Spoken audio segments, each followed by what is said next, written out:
अभी हम स्टार्ट करने जा रहे हैं शारंगधर, जो कि पारिक में दिया है फ्रॉम पेज नंबर 280। ठीक है, शारंगधर का हम थोड़ा शुरू करेंगे। तो शारंगधर वैशिष्ट्य में पारिक में सबसे पहले क्या दिया है, इनके खंड बताए हैं कि कितने पार्ट्स में इसे डिवाइड किया है। तो 3 पार्ट्स में इन्हें डिवाइड किया है।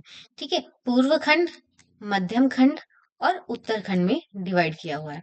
तो पूर्व खंड में कितने अध्याय हैं? 7 अध्याय हैं। ठीक है, उसमें क्या दिया है? सारी डेफिनेशन, परिभाषा दी है, सामान्य परिचय दिया है। ठीक है, और रोग विज्ञान के बारे में थोड़ा डिस्क्रिप्शन दिया है और नाड़ी परीक्षा के बारे में बताया है। ठीक, मध्यम खंड में जो है सारी फॉर्मुलेशंस आ जाती हैं, औषध परिकल्पनाएं। इसमें टोटल 12 चैप्टर्स हैं। तो इसमें सारी कल्पनाएं जैसे स्वरस, वटी कल्पना, चूर्ण कल्पना, आसवरिष्ट, घृत कल्पना, तैल कल्पना, ये सारी जो है वो मध्यम खंड में आती हैं। नेक्स्ट हमारे पास उत्तर खंड में कितने चैप्टर हैं? 13 चैप्टर हैं। इसमें पंचकर्म, नेत्र विज्ञान और शोधन चिकित्सा का मोटा मोटा वर्णन किया गया है। तो टोटल चैप्टर कितने हो गए? 32, है ना। 7 फर्स्ट में, 12 मध्यम खंड में और 13 किसमें है? उत्तराखंड में है। तो टोटल चैप्टर हो गए हमारे पास 32। और कुल श्लोक कितने हैं? 2600 श्लोक हैं। तो अभी हमें ये ज्यादा याद क्या रखना है? फर्स्ट 3 चीजें याद रखनी है, पूर्व खंड, मध्यम खंड, उत्तराखंड। ये 3 पार्ट्स में इन्होंने डिवाइड किया है। और पूर्व खंड में 7 अध्याय हैं जिसमें डेफिनेशन शुरू में दी है। मध्यम खंड इज मेनली डेडिकेटेड फॉर औषध परिकल्पना और उत्तराखंड में पंचकर्म और नेत्र विज्ञान दिया है। नेक्स्ट हमारे पास क्या पॉइंट आता है? चूर्ण, स्नेह, आसव, अवलेह में प्राय श्वेत चंदन का उपयोग इन्होंने कहा है। इंपॉर्टेंट है, पूछा भी जाता है। तो ये मैक्सिमम क्या है? इंटरनल मेडिकेशंस हैं। चूर्ण, स्नेह, आसव, अवलेह, इसमें क्या है? श्वेत चंदन का प्रयोग करा है। तो इंटरनली हमें क्या यूज करना है? श्वेत चंदन यूज करना है। कषाय और लेप, लेप क्या है? एक्सटर्नली हम अप्लाई करते हैं, तो इसमें रक्त चंदन उपयोगी है। ठीक है, कषाय और लेप में रक्त चंदन उपयोगी है। कलर करके याद कर सकते हैं, कलर, कलर से कषाय, लेप और रक्त चंदन, इसको ऐसे याद कर सकते हैं। नेक्स्ट ये बात करते हैं सवीर्यता अवधि के लिए। कौन सी चीज की वीर्यता अवधि कितनी रहेगी? तो लाक्षा के लिए 1 हफ्ता तक लाक्षा की हम प्रिपरेशन यूज कर सकते हैं। 1 वर्ष के पश्चात वानस्पति द्रव्य क्या है? वीर्यहीन हो जाते हैं। तो 1 साल तक हम जो भी वनस्पति के द्रव्य हम यूज कर रहे हैं, वो 1 साल तक हम उनको यूज कर सकते हैं। ठीक है, चूर्ण के लिए कितना अवधि बताया है? 2 मास। 2 मास तक वो अच्छे से एक्टिव प्रिंसिपल उसके अच्छे रहेंगे, उसके बाद वो वीर्यहीन हो जाएगा। ठीक है, तो चूर्ण हमें कब तक यूज करना है? 2 मास तक। वैसे ही वटी अवलेह हमें कब तक यूज करना है? हम 1 वर्ष तक यूज कर सकते हैं। इसके कैसे याद रखेंगे? च्यवनप्राश जो है हम 1 साल तक खा सकते हैं। ठीक है, उसके बाद नहीं खाना है। तो वटी और अवलेह कल्पना कैसे कब तक यूज करेंगे? 1 वर्ष तक।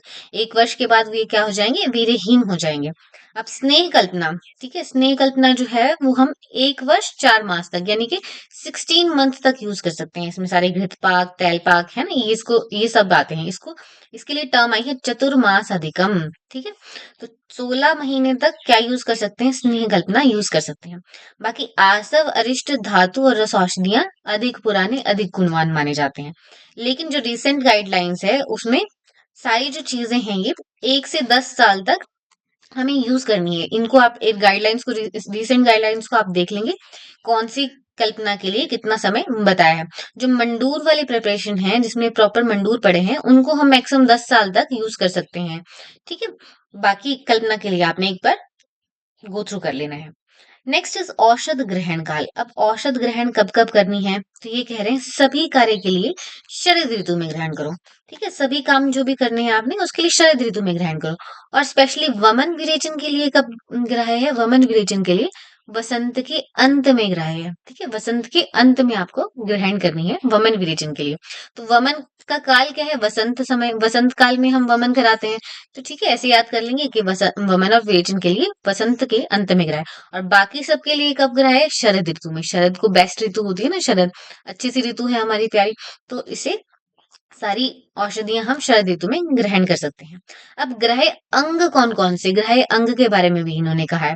तो मोटी जड़ वाले वृक्ष जो है उसका मूल त्वक ग्रह है। इसमें क्या क्या आते हैं? जैसे कि हमारा दशमूल है ना, दशमूल भी क्या है? मोटी जड़ वाले वृक्ष ही है मोस्टली। ठीक है, जो हमारे बृहद पंचमूल है उसमें जो है बड़े वृक्ष आते हैं, और उसमें क्या ग्रह है? मूल त्वक ग्रह है। नेक्स्ट हमारे पास क्या है, सूक्ष्म मूल। जिनका सूक्ष्म मूल है उसका संपूर्ण, वो संपूर्ण ग्रह है, पंचांग ग्रहण करते हैं। जैसे कि हमारा भूमि आमलकी हो गया है ना, भूमि आमलकी में भी क्या है, हम उसका संपूर्ण अंग ही ग्राह्य रहता है ना, पूरे प्लांट का पंचांग को हम ग्रहण करते हैं। अब नेग्रोध में क्या है, नेग्रोध की अंतरवल्क, अंतरवल्कल काफी जगह टर्म आया होगा संहिता में, है ना, अंतर त्वचा उसकी ग्राह्य। बीजक का, नींबू का क्या रहता है ग्राह्य, सार ग्राह्य रहता है। तालीश के पत्र ग्राह्य रहते हैं ना, तालीश पत्र का इस्तेमाल करते हैं। त्रिफला में तो नाम ही है फल, फल ग्राह्य है। धातकी के पुष्प ग्राह्य है। स्नोही का क्षीर हम यूज करते हैं, क्षार सूत्र बनाने के लिए भी यूज करते हैं, तो स्नोही का क्षीर ग्राह्य है। विदारी कंद का कंद ग्राह्य है। सर्ज का रस, सर्ज रस हम कहते हैं इसे, इसका गोंद ग्राह्य है। ठीक है। अक्षोटक की मज्जा ग्राह्य, मज्जा और किस किस की हम लेते हैं, जैसे कि हम डेली रूटीन में बादाम को हम खाते हैं ना, तो मज्जा, अक्षोटक की मज्जा ग्राह्य है। अब नेक्स्ट जो हमारा आता है औषध सेवन काल, it is very very important.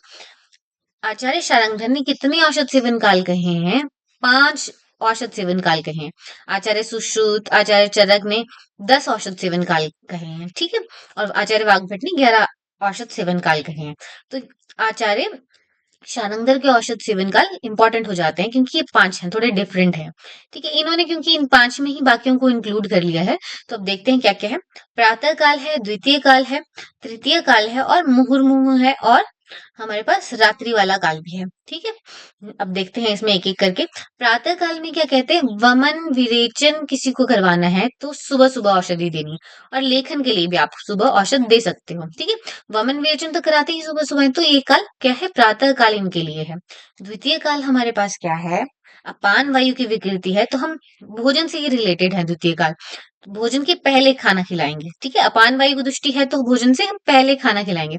समान वायु की दृष्टि है या मंदाग्नि है तो भोजन के मध्य में, बीच में हम खाना खिलाएंगे। ठीक है। तो वो समान वायु की विकृति पे काम करेगा। और व्यान वायु की विकृति है, व्यान वायु की विकृति पूरे शरीर में होगी, है ना, तो भोजन के अंत में हम औषध सेवन कराएंगे। अपान वायु की विकृति में कब औषध सेवन कराएंगे, भोजन के पहले, भोजन अग्रे। समान वायु की विकृति में भोजन के साथ साथ, भोजन मध्य। और व्यान वायु की विकृति में भोजन अंते। ठीक है। भोजन अंते में हम औषध सेवन कराएंगे। नेक्स्ट जो हमारे पास है हिक्का, द्वितीय काल में ही हिक्का, आक्षेप, कंपवात में भोजन आग्रे और भोजनांते, दोनों टाइम में हमें जो है औषध सेवन कराना है, भोजन के पहले भी और भोजन के बाद भी। ठीक है। यहाँ पे हम मील ले रहे हैं, तो भोजन के पहले भी भोजन के बाद भी हमें औषध सेवन कराना है, किसमें, हिक्का, आक्षेप, कंपवात में। ठीक। इसे सामुद्र काल भी कह सकते हैं। नेक्स्ट हमारे पास तृतीय काल जो है वो सायं काल है। सायं काल इज इंपॉर्टेंट क्योंकि शारंगधर जी ने बताया है। ठीक है। सायं काल में किस, कब कब औषध कराते हैं, ग्रास और ग्रास अंतर का एक तो डिस्क्रिप्शन यहाँ दिया है। उदान वायु की विकृति में जो सायं काल में भोजन दिया जाता है, इंपॉर्टेंट है, उदान वायु की विकृति में सायं काल में भोजन दिया जाता है। और भुक्तांते, खाना खाने के बाद प्राण वायु की विकृति में हम भोजन देते हैं। जो शाम का हमारा खाना रहता है ना, रात को, तो हम प्राण वायु की विकृति में भोजनांते में औषध देते हैं। तृतीय काल में क्या इंपॉर्टेंट आया, ग्रास, ग्रासांतर में उदान वायु की विकृति में हमने औषधि दी। नेक्स्ट इज मुहुर्मुहु, बार बार किसमें औषध देनी पड़ेगी, जो बार बार हमें लगेगा, है ना, तृष्णा जो है बार बार लगती है, छर्दी बार बार हो सकती है, हिचकी, हिक्का बार बार होती है, श्वास बार बार होता है ना, और गर्विश तो है ही फेटल कंडीशन। ये सारी कंडीशंस में हम मुहुर्मुहु बार बार औषध देंगे। ठीक। अब रात्रि में, रात को किसको औषध देनी है, ऊर्ध्व जत्रुगत विकार में, इंपॉर्टेंट है, ऊर्ध्व जत्रुगत रोगों में हमें रात्रि में औषध देनी है। लेखन कर्म करना है, बृहन कर्म करना है ना, तो भी रात में औषध दे सकते हैं। और पाचन और शमन के लिए भी औषध रात में दे सकते हैं। एक बार फिर देखेंगे, प्रातः काल में किसे औषध देनी है, वमन विरेचन के लिए। ठीक है। द्वितीय काल में किसको औषध देनी है, भोजन से रिलेटेड, भोजन से पहले किससे देंगे, अपान वायु वाले में। भोजन के मध्य में समान वायु की विकृति में, भोजन के अंत में व्यान वायु की विकृति में, भोजन के आदि और अंत दोनों टाइम पे किसे देंगे, हिक्का, अक्षेप, कंपवात में। तृतीय काल जो हमारा सायंकाल है, इंपॉर्टेंट है, आचार्य शारंगधर का डिफरेंट है ये। तो इस काल में हमें ग्रास, ग्रासांतर में किसे देंगे, उदान वायु की विकृति में देंगे, इंपॉर्टेंट है उदान वायु। ठीक है। उदान वायु की विकृति में कब औषध देंगे, सायंकाल में देंगे। और भुगतान ते खाना खाने के बाद रात्रि में प्राणवायु की विकृति में औषध देंगे। मुहुर्मुहु किसे दे रहे हैं? त्रिक, छर्दी, हिक्का, श्वास और गर्विश वाले में दे रहे हैं। ठीक है, रात्रि में किसे दे रहे हैं? ऊर्ध्व जत्रुगत विकारों में रात्रि में औषध दे रहे हैं, और लेखन और ब्रहण के लिए रात्रि में औषध का प्रयोग हो रहा है। आगे आते हैं। अब रस कितने माने हैं? 6 ही माने हैं, बाकी सभी आचार्यों की तरह। बट इन्होंने लवण को पटु नाम दिया है। लवण को क्या नाम दिया है? पटु नाम दिया है। ठीक। इनका एक इंपॉर्टेंट आता है नेक्स्ट पॉइंट, ऋतु विभाग से राशियां बताई हैं। ठीक है, इनके अलावा किसी और आचार्य ने भी बताई हैं, आप याद करेंगे कौन से आचार्य ने बताई हैं। ठीक है, ऋतु विभाग से राशियां बताई हैं, इनको हमने साइड में लिख दिया है। तो वसंत ऋतु में कौन सी है? कुंभ और मीन है। ग्रीष्म ऋतु में कौन सी राशि है? मेष और वृष है। प्रावृत ऋतु में कौन सी कौन सी राशि है? कर्क और मिथुन है। वर्षा ऋतु में कौन सी राशि है? सिंह, कन्या। शरद ऋतु में तुला, वृश्चिक, और हेमंत ऋतु में धनु और मकर राशि है। ठीक, ये याद रहेगा, इसको थोड़ा सा आपने रिवाइज कर लेना है। ठीक। नेक्स्ट हमारे पास है यम दंष्ट्रा काल। यम दंष्ट्रा काल किसने माना? आचार्य शारंगधर ने माना। कितने दिन का माना है? 16 डेज का माना है। ठीक है, तो यहाँ पे श्लोक आ रहा है, श्लोक को भी आप देख लेंगे और हिंदी में भी इन्होंने लिख रखा है दोबारा। कार्तिक के अंतिम 8 दिन और अगहन के प्रारंभिक 8 दिन जो है वो यम दंष्ट्रा काल हैं। बाकी आचार्यों ने क्या कहा है? ऋतु संधि को माना है। ऋतु संधि क्या है? 7 डेज की है, लेकिन यम दंष्ट्रा काल कितने दिन का है? 8 दिन का है, राइट। तो ऋतु संधि में भी कैसा रहता है? पहली ऋतु के आखिरी 7 दिन और आने वाली ऋतु के पहले 7 दिन, है ना, इनको ऋतु संधि कहते हैं। तो इस काल पे क्या करना है? यमदंष्ट्रा काल पे क्या करना है? स्वल्प भक्षण करना है, थोड़ा थोड़ा खाना है। क्यों? क्योंकि ऋतु बदल रही होती है, हमारा बॉडी को एक्लिमेटाइज करना होता है ऋतु के अकॉर्डिंग, तो इसलिए यहाँ पे स्वल्प भक्षण का निर्देश दिया है। तो यमदंष्ट्रा काल किसका हो गया? आचार्य शारंगधर का हो गया। और कितने दिन का है ये? 16 डेज का है। 16 डेज का क्या है? यमदंष्ट्रा काल बताया है। ठीक है, और ऋतु विभाग से राशियां भी इन्होंने बताई हैं। ठीक है, और दूसरे आचार्य ने भी बताई है, आप पता करेंगे इसे। फिर नाड़ी परीक्षा आ गया। ठीक है, नाड़ी परीक्षा इंपॉर्टेंट है शारंगधर जी की। ठीक है, नाड़ी परीक्षा जो है क्या क्या इसके लिए लिखते हैं? करस करस से अंगुष्ठ मूले या धमनी जीव साक्षिणी, कि हाथ के जो अंगुष्ठ मूल पे जो धमनी हमें फील होती है, दैट इज क्या है? वो क्या है? जीव साक्षिणी है। ठीक है, जीव अंदर है, आत्मा अंदर है या नहीं है? ठीक है, उसके साक्षिणी है।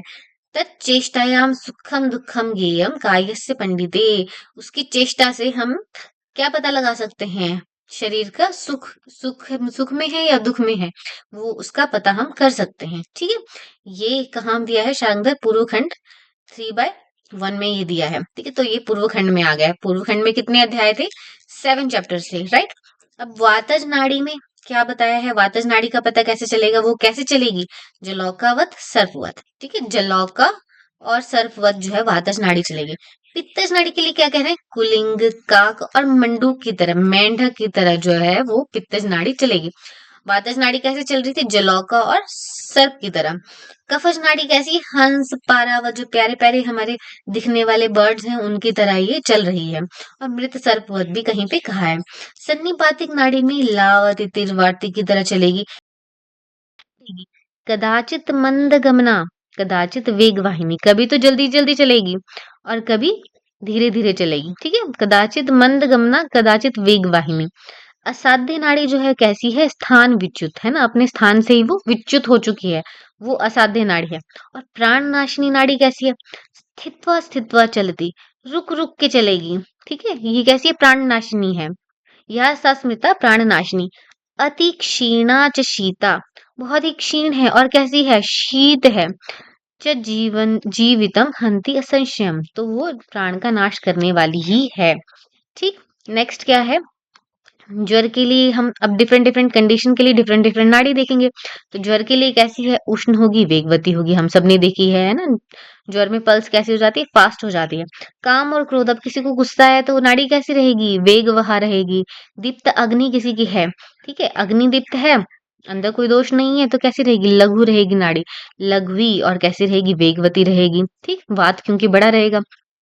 स्वस्थ पुरुष की नाड़ी कैसी होती है? स्थिर और बलवान होती है। इजी। मंद अग्नि और क्षीण धातु किसी की है, तो अग्नि ही मंद है, धातु भी क्षीण है, तो मंद तरा नाड़ी होगी। ठीक है, रक्त विकार है, तो रक्त विकार रक्त के कैसे फीचर्स होते हैं, पित्त की तरह होते हैं। तो कोष्ण नाड़ी कही है, कोष्ण नाड़ी।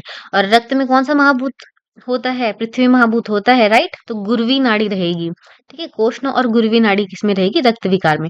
क्षुधित की नाड़ी, अब जिसको भूख लगी है उसकी नाड़ी कैसी रहेगी, चपल रहेगी, है ना, चलने वाली नाड़ी रहेगी उसकी। और तृप्त, तृप्त है कोई जिसका पेट भरा हुआ है, उसकी नाड़ी कैसी रहेगी, स्थिर नाड़ी रहेगी, ठीक है। आज सिर्फ 2 पेज करेंगे, नेक्स्ट लेक्चर में बाकी सब हम कवर करेंगे, राइट।